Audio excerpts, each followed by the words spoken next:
I entered the living room of my childhood home, where the walls echoed with half-forgotten memories, and the scent of times gone by still lingered in the air. An overwhelming anxiety mingled with a cold determination. My family sat comfortably, laughing and chatting as if nothing had changed. I could feel the weight of betrayal in every casual chuckle they exchanged. "I'm the buyer," I announced, my voice cutting through the conversation like a blade. The silence that followed was deafening. Shocked glances turned to me, and in that instant time seemed to freeze. My mother, the first to recover, rose from her chair with a mixture of disbelief and irritation written all over her face. "What are you saying, dear?" she asked, her voice thick with disbelief. "Is this some kind of joke?" "No, Mom, it's not a joke. I bought Grandma's house. The same house you sold like it was a worthless piece of old furniture." They began talking at once, each trying to control the narrative to mask their growing discomfort. My father mumbled something about business being business, while my younger brother looked at me as if I were a stranger. "Have you even considered what this house meant to me? To us?" I asked, trying to remain calm but feeling anger bubbling just beneath the surface. "Do you remember the stories Grandma used to tell on the porch? The recipes she made in the kitchen while teaching us the true meaning of family?" My mother crossed her arms, her mask of disapproval already familiar to me. "We did what we thought was right. We needed the money and no one else seemed interested." "Interested?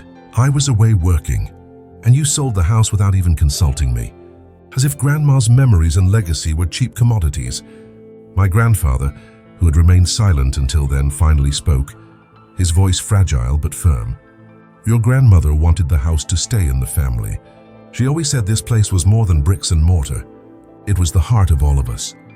I looked at him, feeling the pain in his eyes mirror my own. "I know, Grandpa. That's why I did what I did."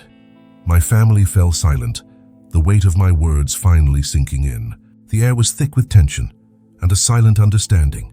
Each of them was beginning to realize that the sale wasn't just a financial transaction, but a betrayal of everything our grandmother stood for. I took a deep breath, letting the silence speak for me. The decision to buy the house had been driven by something much bigger than money or property. It was a way to protect what truly mattered, but that was only part of the story. To fully understand, I needed to tell how I got there. How the wounds my family opened years ago led me to this moment of revelation. The path to this confrontation began long before, and for it all to make sense, I need to go back in time and explain how it all happened. The living room, so familiar, now felt like a silent battlefield. My mind was racing, but my face remained impassive.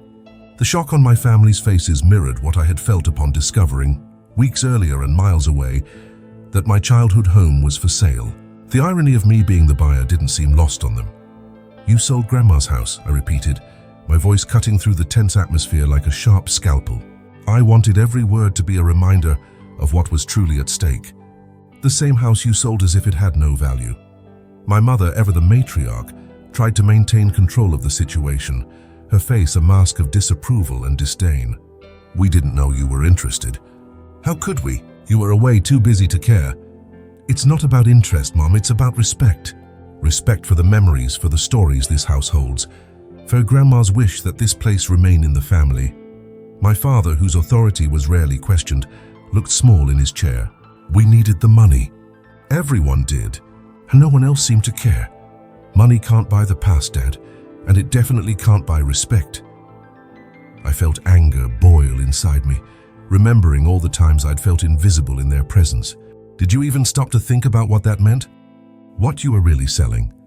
My brothers, who had never understood me, were now silent, their expressions wavering between guilt and confusion.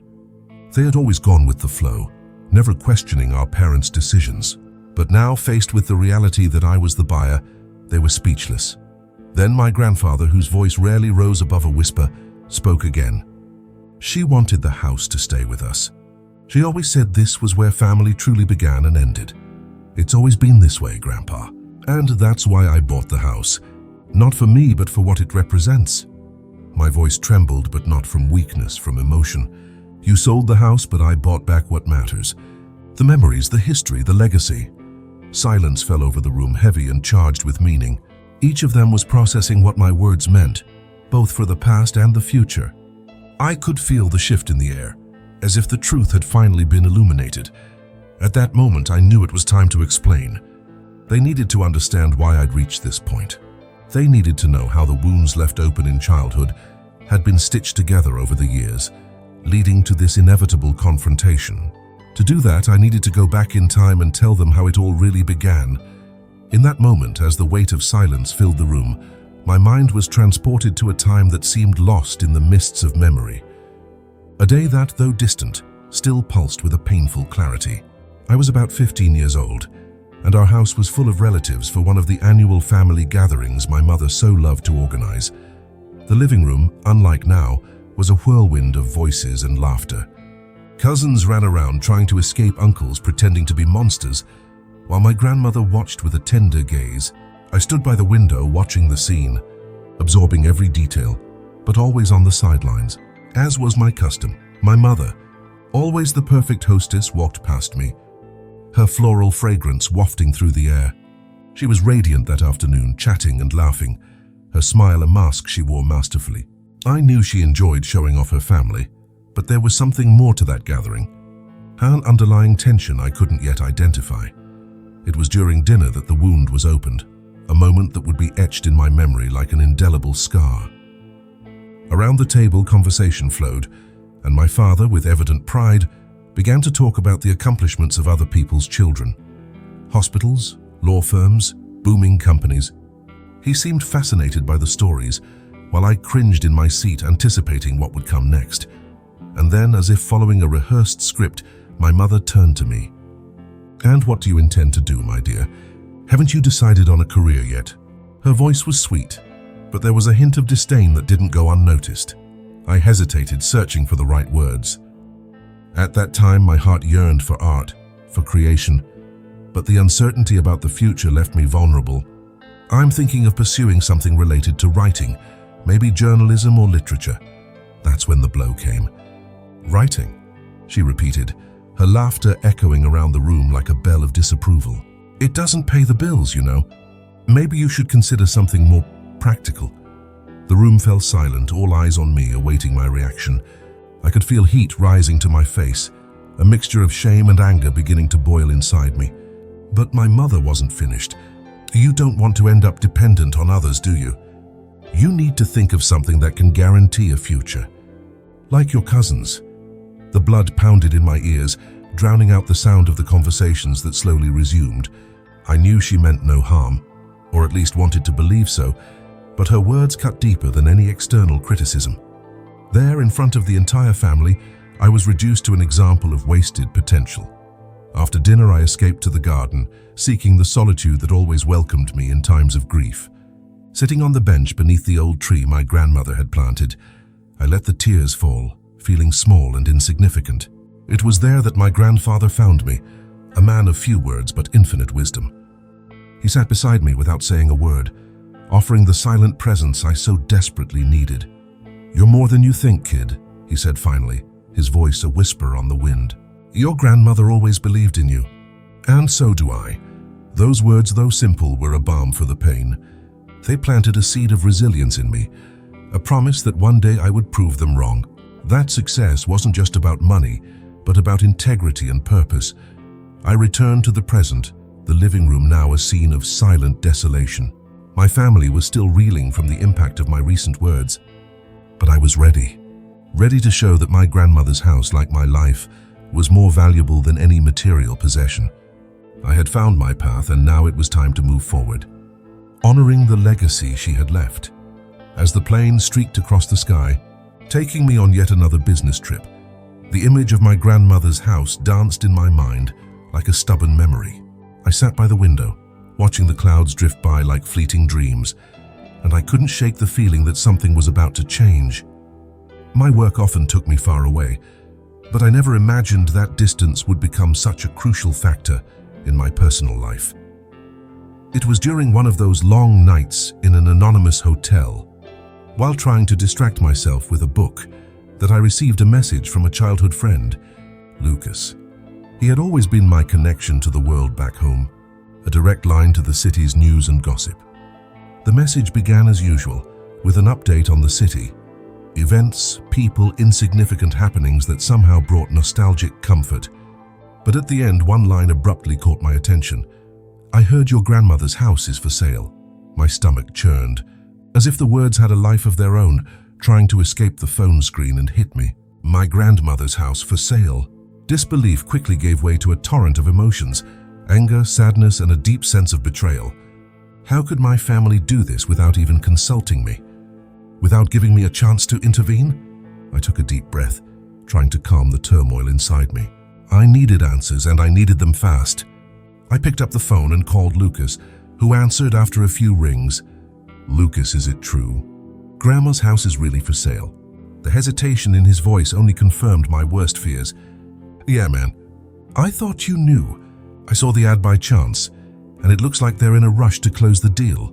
I thanked her for the information, hung up, and stared at the bedroom ceiling, trying to formulate a plan. I couldn't let the house be sold to strangers, where my childhood memories and my grandmother's legacy would be erased. An idea began to form, something risky but necessary. I decided I would buy the house, but I needed to do it anonymously. If my family knew it was me, they would never be able to be honest about their true intentions. I created a fictitious name, something generic, and through contacts I had at work, I got a lawyer friend to broker the purchase on my behalf. The transaction went faster than I expected. The house sold for an absurdly low price, which only reinforced my feeling that something was seriously wrong. Why were they so desperate for money? I needed answers, but I knew I'd only get them in person. Upon returning from the trip, my heart was heavy but determined. I had achieved what seemed impossible, recovering my grandmother's house, at least legally. Now I needed to face my family, confront them with the truth, and understand what had led them to such a rash decision. As the plane landed, a sense of relief mixed with dread washed over me. I knew the real battle was just beginning, and I was ready to fight for every memory, every story those walls held. It was time to return home and demand that the past be respected as it deserved. After the whirlwind of revelations and confrontations, the room became a space of silent introspection, where everyone present seemed to digest the magnitude of what had happened. I needed a moment to breathe, to process the pain of discovering that my family, those who should have been my safe haven, had betrayed me so profoundly. But at the same time, there was a sense of relief in knowing that I could now preserve what truly mattered. The silence was broken by the soft, hesitant sound of approaching footsteps. It was my grandfather. He always had an almost ethereal presence, moving silently through the house like a guardian of the memories it held. He approached me, his gaze serene but charged with something I couldn't decipher. "Can you walk with me, grandson?" he asked, his voice soft as a whisper of times gone by. I nodded, feeling a mixture of curiosity and appreciation. I'd always admired my grandfather for his quiet wisdom and his ability to see beyond what meets the eye. We left the room, leaving the tension behind, and walked toward the backyard, where the afternoon sunlight filtered through the trees, casting soft shadows on the ground. It was as if time had slowed down, allowing us a moment of peace amidst the chaos. "This house was always special to your grandmother," he began, his voice carrying the weight of years of memories. "She said it was here where generations connected, where the past met the present." I looked at him, seeing the emotion in his eyes, and was overcome with gratitude for having someone who truly understood the value of what had almost been lost. "I know that, Grandpa, and that's why I did what I did. I needed to make sure your wishes were respected." He nodded, a soft smile crossing his wrinkled face. "She always believed in you.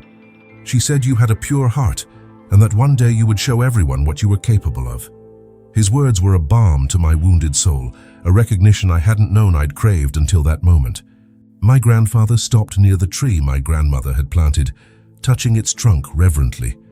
"She made me promise that if this house was ever threatened, I would tell you about her desire to keep it in the family. Your grandmother knew you were the only one who truly understood the meaning of this place." My heart clenched with emotion as I realized the depth of trust my grandmother had placed in me, even after her departure. "I just wish they could see that too," I confessed, my voice choked with emotion. "They will see eventually.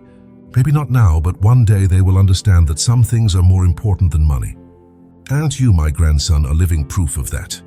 He looked at me with a pride that warmed my heart, and for a moment all the pain and anger dissipated, replaced by a feeling of peace. As the sun began to set, tinting the sky with hues of orange and pink, I felt a renewed determination blossom within me. I knew the journey was far from over, but with my grandfather's support and my grandmother's legacy as my guide, I was more prepared than ever to face what lay ahead. "And now, what do you intend to do?" he asked, looking at the horizon as if he could see the future. "I will honor Grandma's legacy," I replied, my voice firm and purposeful, "and ensure this place remains the heart of our family, even if some of us can't see it yet." He nodded again, and together we stood there in silence as day gave way to night. We knew that whatever challenges lay ahead, my grandmother's love and memory would be the thread that would weave our future, a future that was finally beginning to take shape with clarity. After my conversation with my grandfather, a profound silence descended upon me as we walked back to the house. Each step seemed to echo a decision I had already made deep within me, even before I could articulate its contours in words.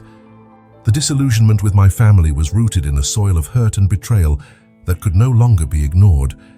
It was time to move on, to find a space where I could truly be myself, without the invisible chains of the past holding me captive. Back in the living room, tension still hung in the air like a thick fog. My parents, sitting side by side on the sofa, wore expressions of resignation mixed with wounded pride. My brothers, with evasive looks, seemed still trying to understand what it all meant. But I knew there was no more room for arguments or excuses. I needed a radical change. "I'm leaving," I announced, my voice sounding surprisingly calm and resolute. All eyes turned to me, but I was prepared for the disbelief that would follow. "I need some time away from here. A place where I can build something that truly makes sense to me, without the shadow of this past." My mother, always quick to question, leaned forward. "You can't just leave us. We're your family." "You were," I corrected, trying to maintain composure in the face of the conflicting emotions bubbling inside me. But selling Grandma's house without even consulting me was the last straw. "I need to find my own way, away from this greed that has consumed us." My father, who had remained silent until then, stood up. "And where are you going? Are you going to leave everything you know?" he asked, anger and despair mingling in his voice. "I don't know exactly where yet, but I know I need a place where people see value in who I am and not just what I have. A place where I can honor the true meaning of family that Grandma taught me." The silence that followed was heavy, but liberating. For the first time, I felt truly in control of my life, making choices that reflected my values and not just others' expectations. The next day was a blur of silent goodbyes and packing. I packed a few things into an old suitcase, a few clothes, a notebook, and a framed photo of my grandmother smiling on a sunny day in the garden. Before leaving, I stopped by the kitchen, where my mother stood, a cup of coffee in her hands and staring blankly into space. "I hope you find what you're looking for," she said, her voice barely above a whisper. There was no anger in her words, just a quiet acceptance of the inevitable. "Me too," I replied, unsure if I would ever be able to forgive them, but aware that this was a necessary step in healing the wounds of the past. With suitcase in hand and a heavy heart, I left my childhood home, but not before promising myself that I would return to visit it, not as a place of pain, but as a symbol of everything I intended to build on my new path. As I entered the taxi that would take me to the airport, I felt a lightness I hadn't experienced in a long time. It was as if the chains that bound me had finally been broken. I didn't know what the future held, but I was ready to find out. And so, with a heart full of hope and determination, I set out in search of a place where I could be valued for who I truly am, not for what others expected me to be. The years that followed my departure were filled with intense transformation. I left behind the shadows of my past and dove headfirst into a world that welcomed me with open arms. My journey took me to places I never imagined I'd see, crossing continents and accumulating experiences that shaped my soul. I met people who taught me the true meaning of human worth, and it was through these connections that my success began to take shape. I worked hard, always guided by the desire to honor my grandmother's legacy. Over time, I built a solid career, achieving recognition in my field. But more important than material success was the inner peace I gained, knowing that I was living according to the values I learned as a child. With my heart still rooted in the memories of my grandmother's house, I made a decision that seemed inevitable. It was time to return to the city where it all began, not as the uncertain young man who had left, but as someone who had so much to offer. Upon arrival, I was overcome by a mixture of nostalgia and determination. The city, though familiar, seemed different to my mature eyes. My grandmother's house was now my responsibility, and I knew exactly what needed to be done. The project that had been brewing in my mind for so long was about to come to fruition. I wanted to transform this sacred place into a community center, a space where people could gather, learn, and grow together. A true tribute to the woman who taught me to value what truly matters. I began the renovations with enthusiasm, overseeing every detail to ensure the house's spirit was preserved. The walls, once silent witnesses to my childhood, now took on new life with vibrant, welcoming colors. The garden, where I had so often taken refuge, became a space for meditation and socializing, with benches and carefully planted flowers. During the process, I met many community residents, all curious about what was happening at the old house. I engaged with them, explaining my vision and listening to their stories. The response was encouraging. Soon volunteers emerged to help, bringing skills and enthusiasm that transformed the project into a truly collaborative effort. Weeks turned into months, and the house, once a symbol of discord and pain, became a beacon of hope and unity. Its inauguration was a memorable event. People of all ages gathered, their faces lit with anticipation. As I stepped onto the small stage set up in the garden, I felt a wave of gratitude and fulfillment wash over me. Today, we are here to celebrate not only the transformation of a physical space, but also the power of community and the memories that connect us. I began, my voice firm but thick with emotion. This center is dedicated to my grandmother, whose wisdom and love guide every choice I make. I hope this place serves as a reminder that together, we are stronger. The applause was deafening, a sound that reverberated in my heart like a promise fulfilled. After the ceremony, as people explored the new center, several approached to share words of gratitude and admiration. I realized that somehow I had given back to this community more than just a building. I had given them a piece of my heart. The following days were filled with activities and smiles. Children ran around the garden, while adults participated in workshops and support groups. My grandmother's house, now a vibrant hub of community life, breathed a new kind of love, a love that transcended the barriers of time and past hurts. I looked up at the sky at the end of a particularly hectic day, feeling the sun set on a scene that seemed to have been painted just for me. I knew in that moment that I had accomplished my mission. My grandmother's legacy was safe, not just in bricks and mortar, but in the spirit of every person who crossed that threshold. And so, as the stars began to dot the night sky, I felt a deep peace settle over me. I was exactly where I needed to be, doing what I'd always dreamed of. The cycle was complete, and I couldn't be more grateful. The months following the community center's opening were filled with a harmony I hadn't experienced in years. Each day at the center proved to me that the decision to transform my grandmother's house had been the right one. People came, participated, shared their stories, and in return took a little of the welcoming spirit that the space offered. However, as I became increasingly involved in the new life I was building, my family's destiny took a drastically different turn. It was late one afternoon, while reviewing some activity reports from the center, that I received the first news about the financial problems beginning to plague my family. An old colleague from the city, who was still in touch with my brother, sent me a casual message. "Have you heard about the difficulties they're facing?" The question, though simple, carried a weight of inevitability that I couldn't ignore. I knew that eventually my family's lifestyle would have consequences. For years, they prioritized the surface shine of appearances, investing in risky businesses and spending more than they could afford. Now it seemed like the house of cards was beginning to crumble. I decided to investigate a little further, not out of morbid curiosity, but out of a sincere desire to understand what was going on. My grandfather, always discreet, also knew something but avoided commenting, perhaps out of respect for my distance. A few days later, while having coffee downtown, I ran into an old school friend, Ricardo, who had always had a foothold in local business. Unaware of my connection to the family in question, he began relaying the latest gossip about a major real estate investment my father and brother had made. "It was a big gamble," he explained, his tone a mix of concern and fascination. "It seems the project is mired in debt. Investors are pulling out and the debt is enormous." A chill ran down my spine. Although I was no longer involved with my family, the blood connection was undeniable, and the idea that they were facing such severe hardships struck me unexpectedly. I allowed myself a moment of introspection, reflecting on what it all meant. Was this karma at work, a natural consequence of the impulsive and greedy choices they had made? I decided to take a stroll around the neighborhood after my conversation with Ricardo, trying to clear my head.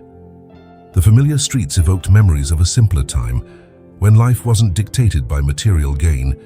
I walked to the central square, where I sat on one of the benches watching the children play as the sun began to set. My mind was in turmoil as I tried to balance compassion and resentment. If my mother or father knew I was aware of the situation, would they seek my help? I wondered.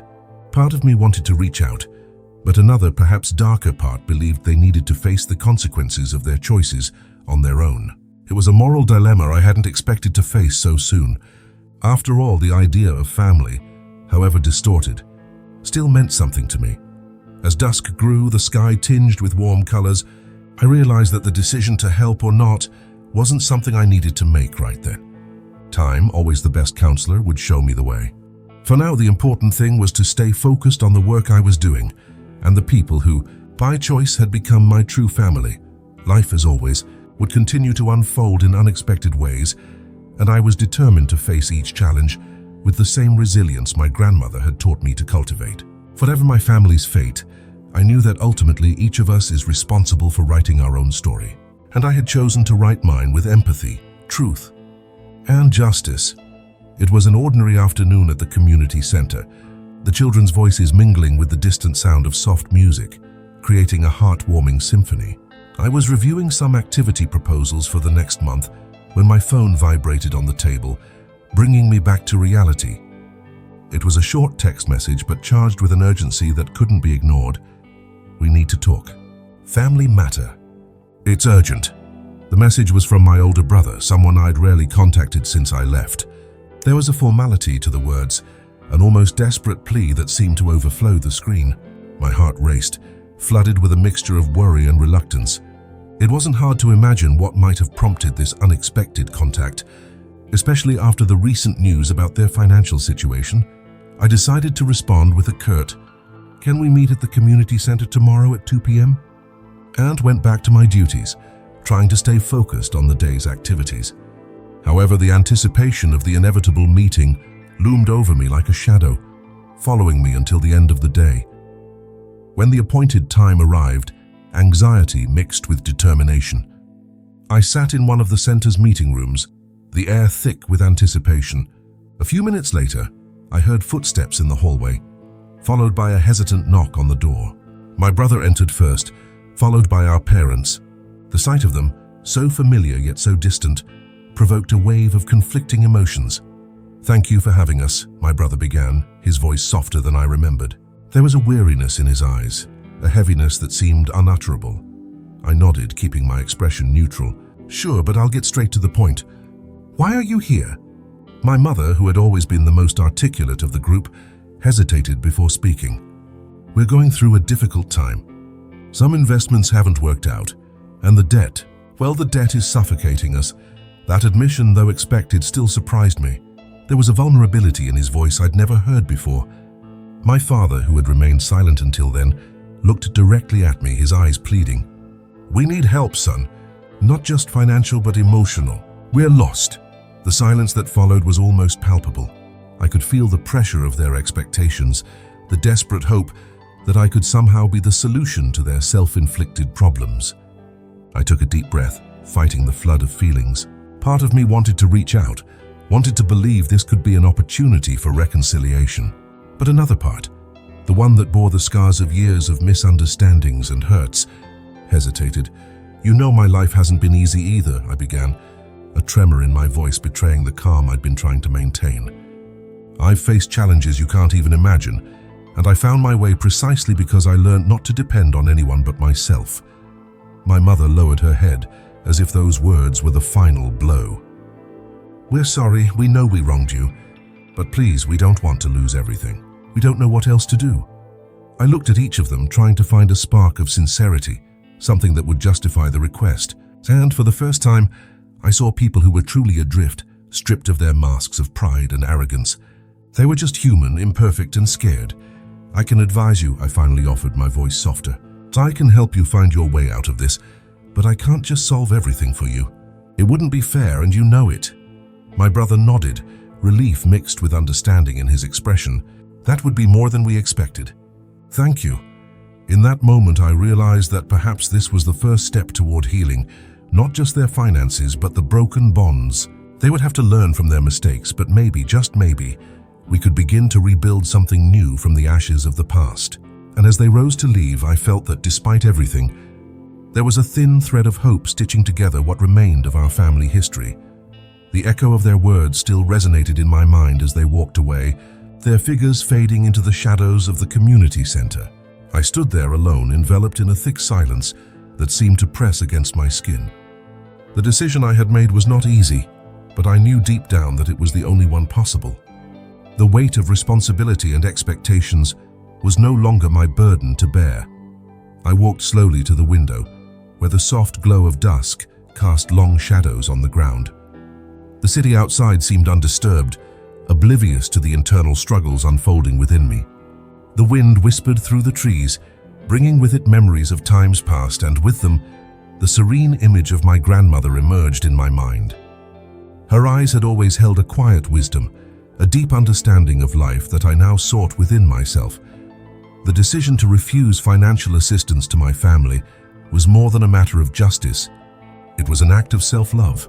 For years, I had compromised my dreams and emotional well-being in the name of a peace that was never truly achieved.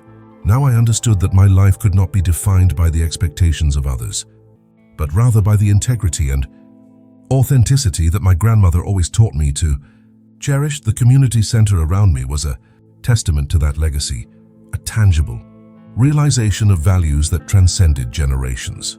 By building it, I not only honored her memory, but also created a space where the community could thrive, a place where each individual could learn and grow. As I had done, I turned away from the window, heading for the small altar I kept in a corner of the room. On it, a photo of my grandmother, smiling and full of life, was flanked by candles and a few fresh flowers. I knelt there in a gesture of reverence and gratitude. "I hope you're proud of me," I murmured, my voice choked with emotion. "Everything I am, I owe to you." I arose renewed, knowing that the choices I made were not only for my own well-being, but also to preserve what mattered most: respect for the memories and integrity my grandmother championed.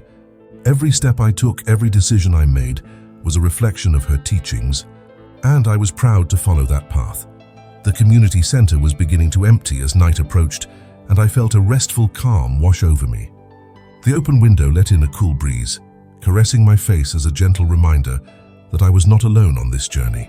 There were people around me who shared my vision, who understood the importance of a legacy built on solid foundations of love and truth.